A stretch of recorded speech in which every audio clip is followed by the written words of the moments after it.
Hello friends, welcome to Indian Study पर आपका स्वागत है। दोस्तों, आज के इस वीडियो में मैं आप लोगों के लिए हिंदी का टेस्ट लेकर के आया हूं, जो कि आपके आने वाले एग्जाम यूपीएसआई के लिए बहुत ही ज़्यादा इंपॉर्टेंट है।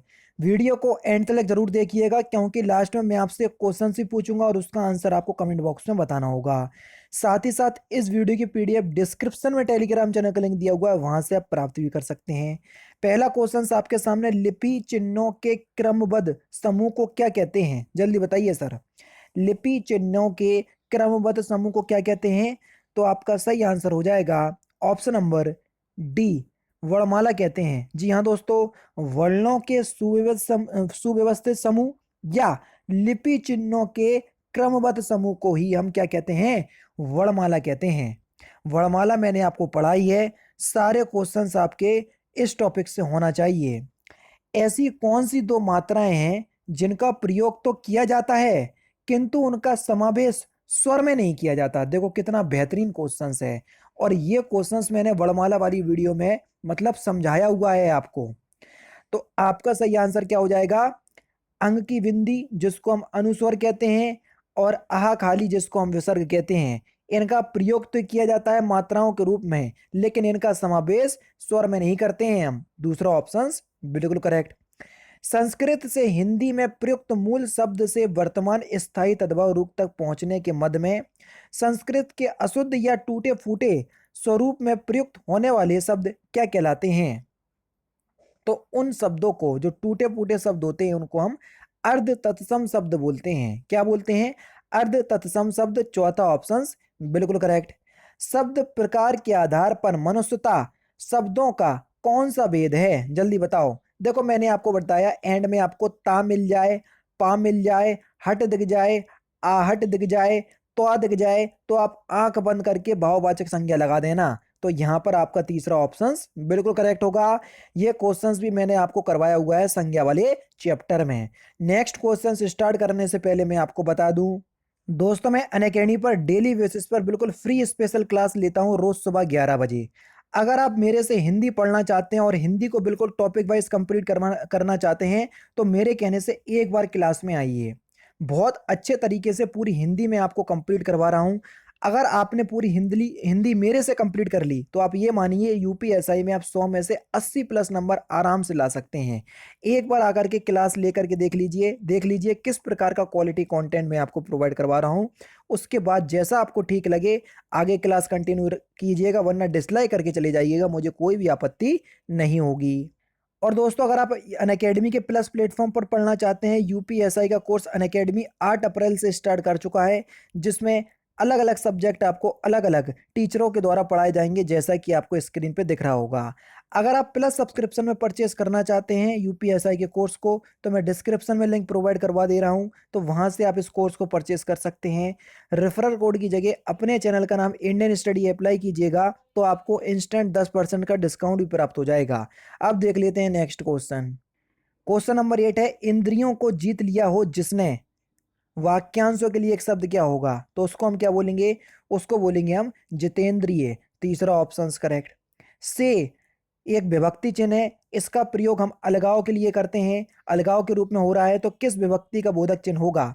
अगर आपने कारक नहीं पढ़े हैं, तो डिस्क्रिप्शन में जो अनअकैडमी का लिंक है वहां पर आप ऐड हो जाइए, क्योंकि नेक्स्ट चैप्टर में आपको कारक ही पढ़ाऊंगा। तो अपादान कारक का जो प्रयोग है वो से कारक चिन्ह में होता है और अलगाव के लिए होता है। जैसे हिमालय से गंगा निकलती है, देखो हिमालय से गंगा अलग होगी तभी तो निकलेगी, तो अलगाव के लिए हो रहा है से कारक चिन्ह का यूज, इसलिए वहां अपादान कारक होगा। तन शब्द का लिंग आपको बताना है, तो तन शब्द जो है वो लिंग की दृष्टि से कैसा शब्द है?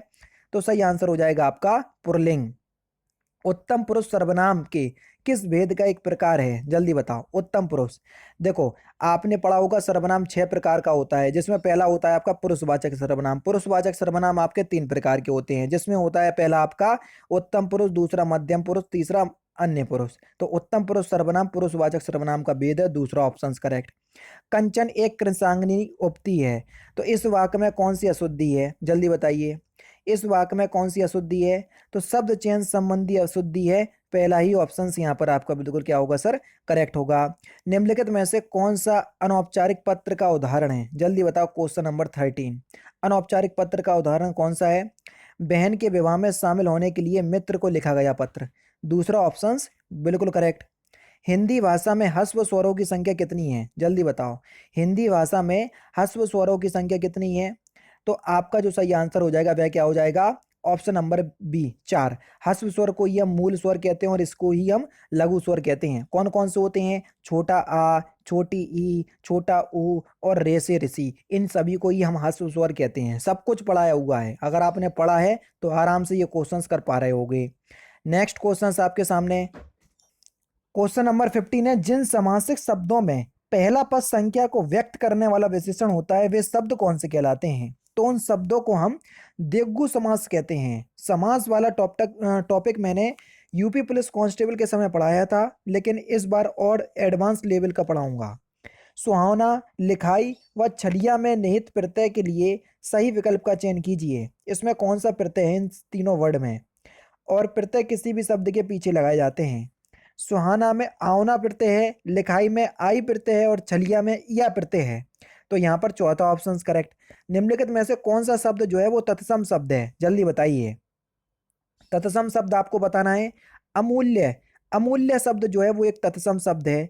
जो शब्द संस्कृत भाषा में उत्पन्न या विकसित हुए उनको क्या कहते हैं? तो उन शब्दों को हम तत्सम शब्द कहते हैं। पहला ही ऑप्शन सर आपका बिल्कुल करेक्ट है। व्युत्पत्ति के आधार पर किलकिल कौन सा शब्द है? तो देखो, किलकिल शब्द हुआ, कटोरा शब्द हुआ, खिड़की शब्द हुए, ये सभी शब्द जो हैं ये देशज शब्द हैं। पहला ही ऑप्शन करेक्ट। इनकी उत्पत्ति हमारे ही देश में हुई है। अलमारी कौन सी भाषा का शब्द है, जल्दी बताइए, ये क्वेश्चन बहुत पूछा जाता है। तो अलमारी ये एक पुर्तगाली भाषा का शब्द है। दूसरा ऑप्शन बिल्कुल करेक्ट। जिन शब्दों का प्रयोग वाक्य को श्रव्य, भावार्थ और बल प्रदान करने के लिए होता है लेकिन वे वाक्य के अंग नहीं होते हैं, क्या कहलाते हैं? उन शब्दों को हम क्या कहलाते हैं, जल्दी बताओ। उन शब्दों को हम निपात कहते हैं। क्या कहते हैं सर? निपात। चौथा ही ऑप्शन आपका बिल्कुल करेक्ट हो जाएगा। जैसे आपको दिल्ली जाना ही पड़ेगा, आपको दिल्ली जाना ही पड़ेगा, जाना ही पड़ेगा। जैसे ही जो शब्द आया, ये ही शब्द में आपको क्या विशेषता दिखी कि आपको दिल्ली अब जाना ही है। तो ही शब्द ने इस सेंटेंस पे जोड़ दिया, बल दिया। बस इसी शब्द को ही हम क्या कहेंगे? निपात कहेंगे। बहुत छोटा सा चैप्टर है, एक दिन में आपको खत्म कर दूंगा मैं ये, ठीक है। दिए गए विकल्पों में से शुद्ध शब्द का चयन कीजिए। कौन सा शुद्ध शब्द है, जल्दी बताइए। तो आपका सही आंसर हो जाएगा पृथक। पृथक शब्द जो है वो एक शुद्ध शब्द है। चौथा ऑप्शन करेक्ट। दिए गए शब्दों में, विकल्पों में वह शब्द चुनिए जिसका प्रयोग सदा एक वचन के रूप में होता है। जल्दी बताइए, कौन से शब्द का प्रयोग हमेशा एक वचन के रूप में करते हैं?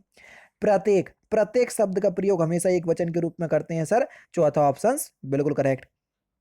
नेक्स्ट क्वेश्चन आपके सामने वही क्वेश्चन है। वाक्यों का वर्गीकरण कितने आधार पर किया जाता है, जल्दी बताइए। वाक्यों का वर्गीकरण कितने आधार पर किया जाता है? दो आधार पर। पहला ही ऑप्शन बिल्कुल करेक्ट। वे वाक्य सरल वाक्य कहलाते हैं जिनमें, बेसिकली आपको परिभाषा बतानी है। वे वाक्य सरल वाक्य कहलाते हैं जिनमें एक ही उद्देश्य और एक ही विधेय हो। तीसरा ऑप्शन बिल्कुल करेक्ट।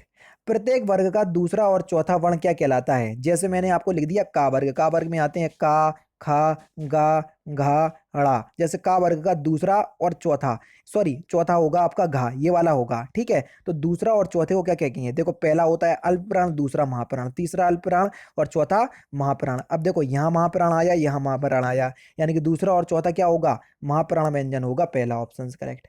अच्छे से वर्णमाला पढ़ियो मेरे से, तो सारे डाउट ये आपकी ये जो क्वेश्चन है उंगलियों पे हो रहे होंगे। और नहीं पढ़ी तो भैया पढ़ लो, हजारों लोग रोज वीडियो देख रहे हैं वो वाली।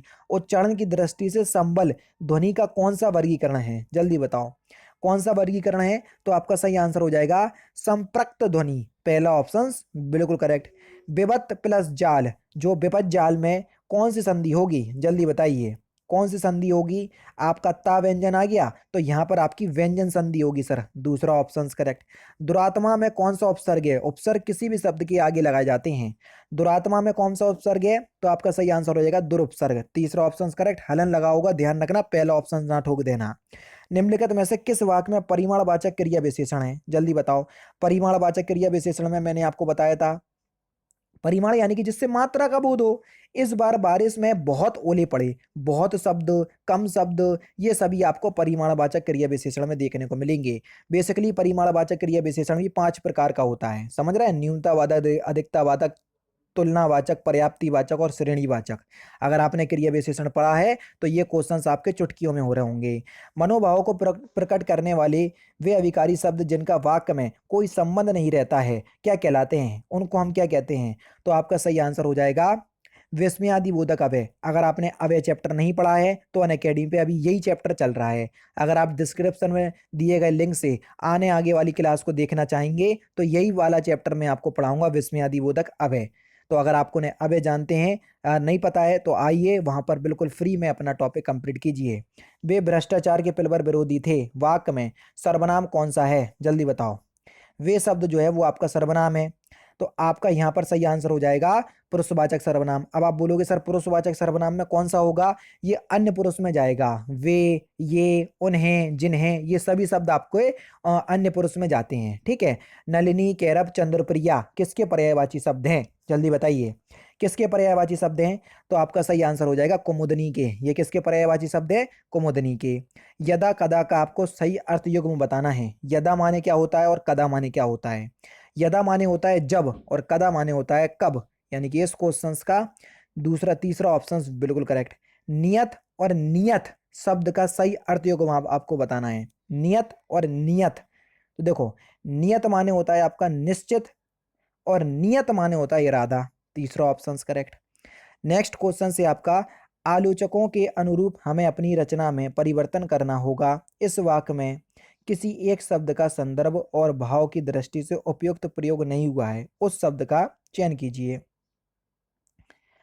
तो आपका सही आंसर क्या हो जाएगा? अनुरूप। आलोचकों के अनुरूप हमें अपनी रचना में परिवर्तन करना होगा। तो इस वाक्य में अनुरूप शब्द जो है वो भाव की दृष्टि से उपयुक्त प्रयोग नहीं है। ठीक है। लास्ट क्वेश्चन से आपका जब आप चल सकते हैं वाक्य में कौन सी वृत्ति है? तो इस क्वेश्चंस का आंसर आप मुझे कमेंट बॉक्स में बताएंगे, क्योंकि ये लास्ट क्वेश्चंस है। बाकी के 3 क्वेश्चंस आपके गद्यांश में चले गए। ठीक है। तो दोस्तों ये थे आपके लगभग 40 ही इंपॉर्टेंट क्वेश्चंस जो कि आपके आने वाले एग्जाम यूपीएसआई के लिए बहुत ही ज़्यादा इंपॉर्टेंट है।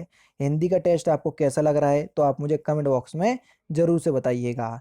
तो दोस्तों फिलहाल की वीडियो में सिर्फ इतना ही। अगर आपको वीडियो पसंद आए तो प्लीज़ दोस्तों वीडियो को लाइक कीजिए, शेयर कीजिए और साथ ही साथ हमारे चैनल को सब्सक्राइब करना ना भूलें, क्योंकि मैं रोजाना इसी तरह की वीडियोस आप लोगों के लिए लाता रहता हूँ। नमस्कार दोस्तों, जय हिंद, जय भारत।